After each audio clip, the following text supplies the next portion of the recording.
Yay! It's my fantasy football show. You should watch it.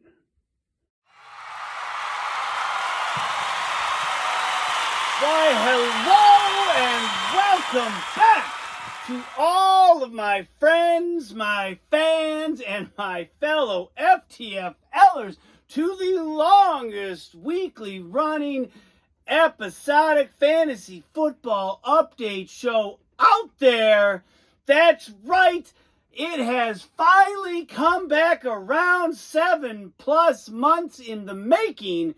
The FTFL Weekly Update is now back on your screens, in your homes, and as always, forever in your hearts. I am not only the host, I am not only the owner of the Hulkamaniacs, but I am also, if you just take a peek over here at the banner, your 2023 consolation champs. Titles are forever, my friends. Titles are forever. That's right. It is I, Brett Sieber. Welcome back to the show. And if I'm going to be perfectly honest with you, first and foremost, it feels fantastic to be right back here in the ice cave. Now, it is not so icy here tonight. Of course, it is almost mid-September. It was in the mid-80s today, because why wouldn't it? And why shouldn't it be in the mid-80s in mid-September? And if I'm going to be even more honest with you, even a few days ago, I wasn't even entirely sure I was going to do this show. I thought, you know what? It's been going on for 8 years. Do I need to keep coming back into the ice cave? Do I need to keep coming in front of the camera, talking to myself and maybe a few other people who happen to stumble upon the feed? Is it really necessary? And then I watched the football games on Sunday, and then I got out the old trusty notebook, and wouldn't you know it, that's right, still using pen and paper, my friends, not some sort of digital experience or whatever else. No. We're old school here at the FTFL Weekly Update, and I hope that's how you like it. And whether or not you like it, I did, as you can tell, decide to jump back on that horse and ride it just like, well, you know what? Never mind how I'm riding that horse. Welcome back, Season 9. Here we are. Now, I didn't do a draft recap show. Yes, the draft happened. Yes, it was at Swart's house. And yes, it was an absolute blast. We didn't actually get drafted until 8:27 that night. Whether or not pizza on Andy was going to actually happen was in question for quite some time. It did happen. Thank you very much, Andy. It was delicious pizza. We appreciate it. Now, Andy wasn't the only person not in attendance. Peter wasn't there. John wasn't there. I guess that's okay. Although Andy was there last year, and then it had been, 7 or 8 years since he'd been there. Peter is kind of on and off there. John has been there in forever. And I think I know just how we're going to make that happen. But we'll get to that later on in the show. You know, we threw axes before. We definitely drafted. We had fun. And then, oh, by the way, we actually voted to start over the damn league with 12 teams. That's right. 6-4. It passed. It was there. It happened. Swart's Disney Day dream come true. And what did Swart do in the moment? He backpedaled. He tucked turtle. He just flat out sold himself out. We've heard you talk about nothing but forever and a day. It was finally there. It was finally going to happen. And then we voted, and it was happening. Yet, I guess the majority vote didn't really win out in that situation. I'm not entirely sure how or why it happened that way, but it did. Speaking of Swart, another year has started, another champion on an attempt to defend their title, and yet another stumble out of the gates. Now, for those who haven't been paying attention, the last 4 champions have all failed to make the playoffs. Now, Swart's, performance this week wasn't one that really was all that, confidence inspiring. And in fact, I was like, 59 points. Holy crap. Where does that stack up? Let's just say over the last 5 years, defending champs coming to the table. And again, those other 4 teams who won titles and failed to make the playoffs. Where does Adam Swart stack up in that as far as worst opening night title defense performances? Number 5 on the list, Jeff, with 78 points. Jeff opened up his title with 78 points.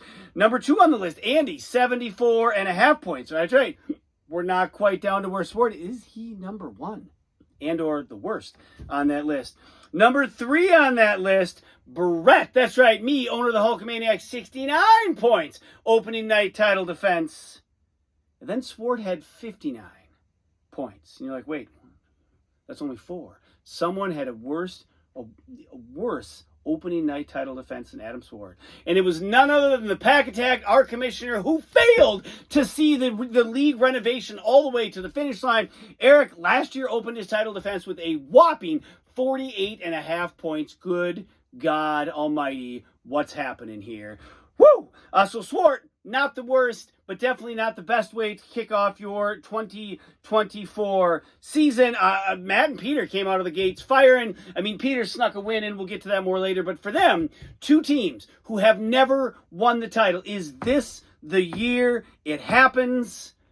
I don't know. That's why we play the game. So why don't we get to the games that happened this week? Coming out to shoot the Fantasy Bowl rematch, the Radioactive Monkeys taking on Adam Swart's Tractor! That's right. Both of them coming in without a win, and Swart will go without a win, 82.5 to 59.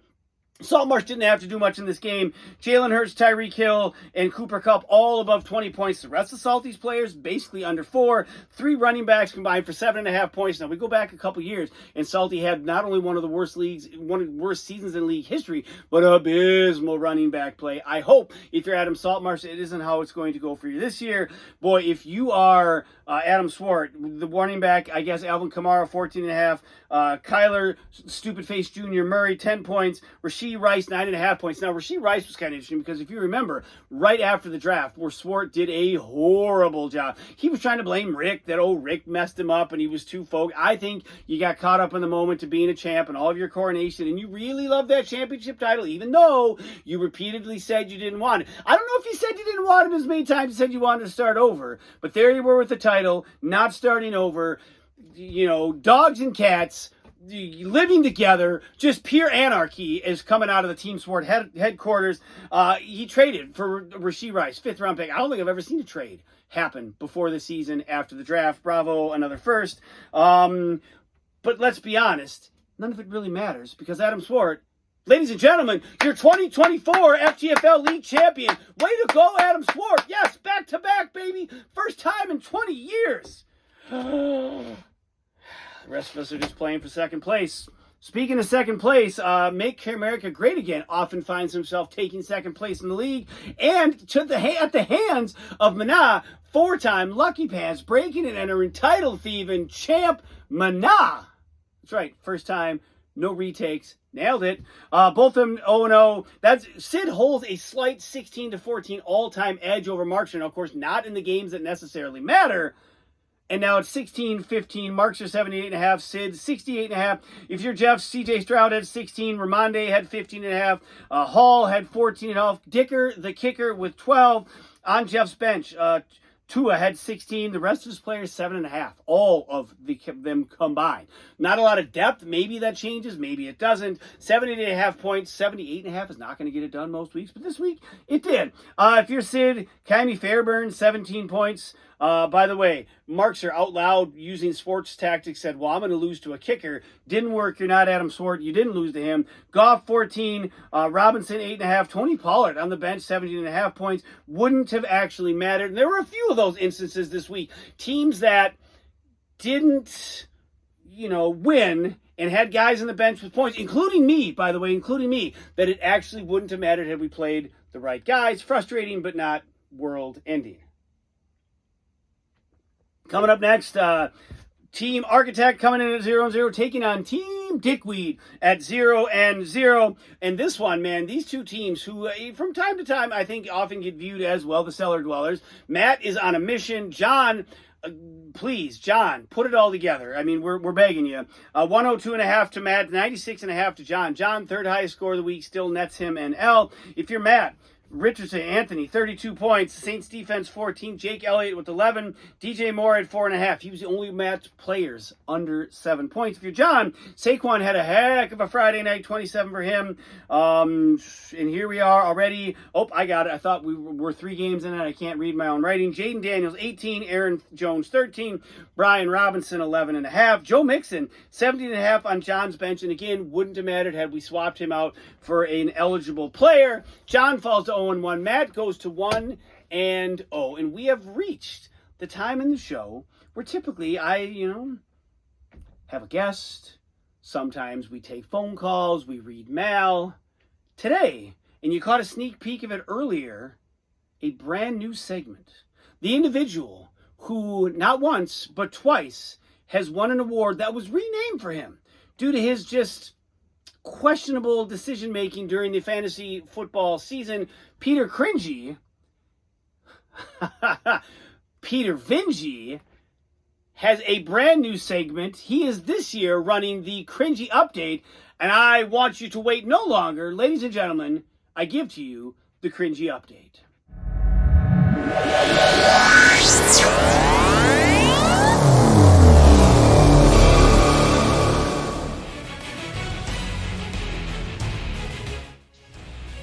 I wanted to say welcome to the newest edition of FTFL Weekly Video Fun, the FTFL Cringy Update 2024 Week 1.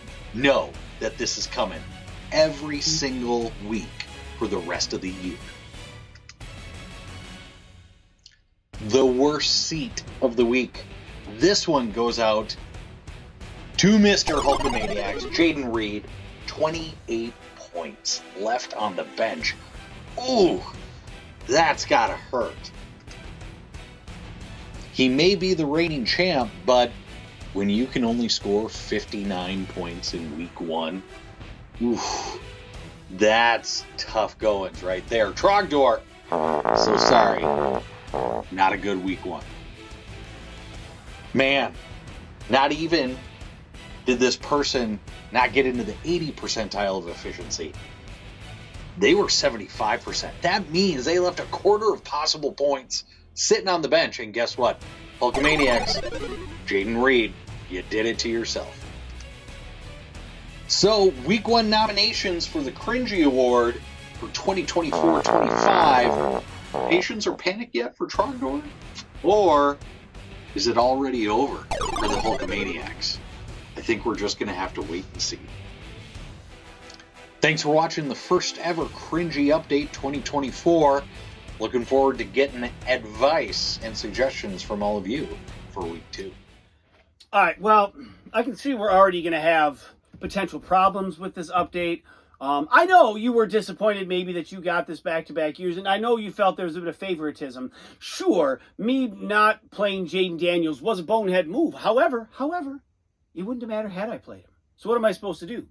Like, make him play harder? Make my other players play harder? Peter, we've been over this a bazillion times. Fantasy football is about 2% skill and 98% luck. And it's also very clear that I often am not very lucky. Now, Jeff Marks here, very lucky at fantasy football. Sid Hagen, very lucky at fantasy football. John Linkowitz, well, not so much. Me, God no, terrible. Worst luck of all time.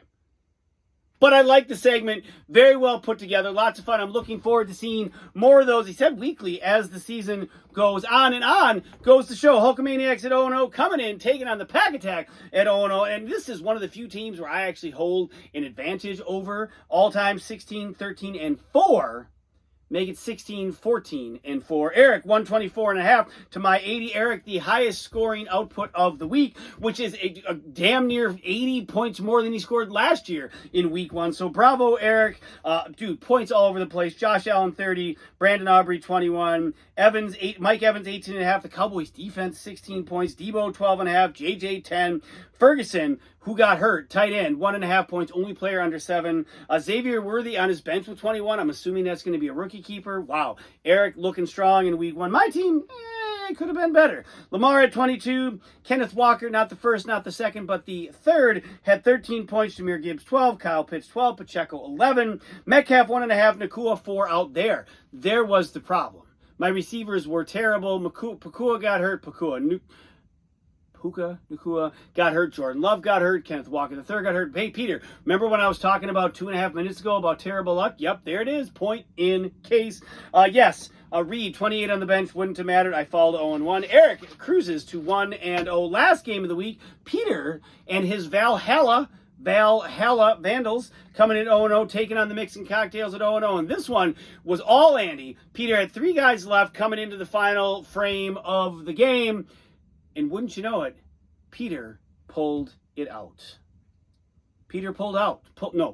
Peter pulled it out. 88 for Peter, 84 to Andy. If you're Peter, Jake Moody, 26 points. Maybe some of you are sitting there going, well, wait, where does that rank in the annals of FTFL history? That ties him for the fourth highest kicker score of all time. My goodness gracious, take away one of those kicks, he doesn't win. He falls 0-1, but it doesn't matter.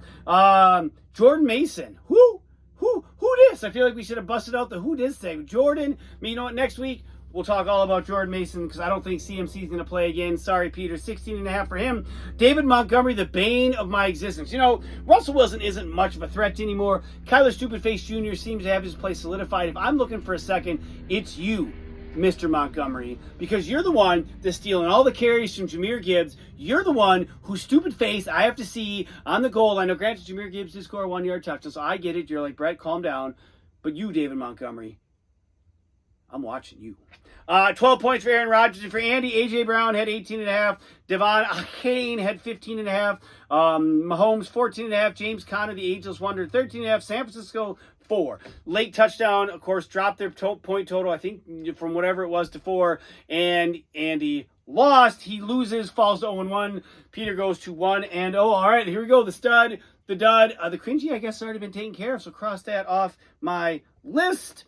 Start of the week, Anthony Richardson, 32, Jake Moody, 26. Both amazing weeks, helping their teams out to a nice, neat start. Dud of the week, Mark Andrews. Last year, he averaged 8.7 points per contest. The year before that, it was 7.4. Both of those wouldn't have necessarily netted whoever the hell it was. It Sid, whoever that.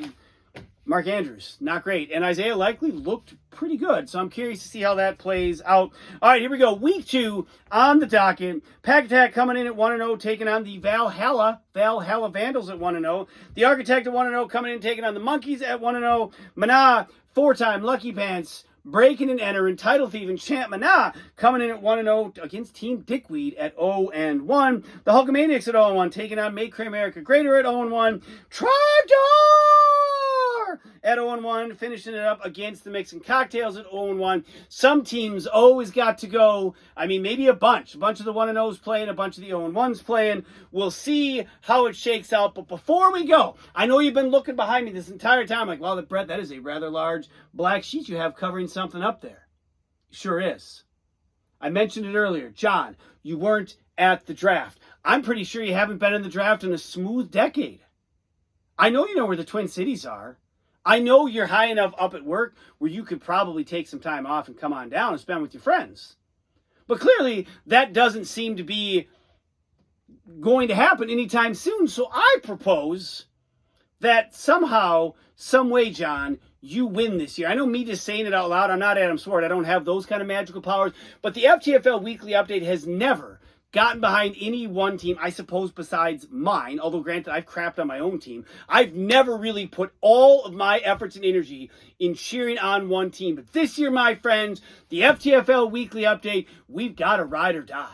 And that ride or die is Team Dickweed. And this, my friends, is the year 2024. Dickweed, make the FTFL great again. For Christ's sake, win the damn league so we can come to Park Rapids and we can all be together and have an amazing time drafting.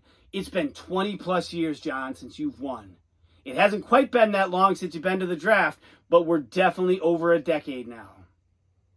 Dickweed 2024 is the FTFL Weekly Updates Ride or Die. That's all I've got for the show. Thanks for tuning in, and until next time,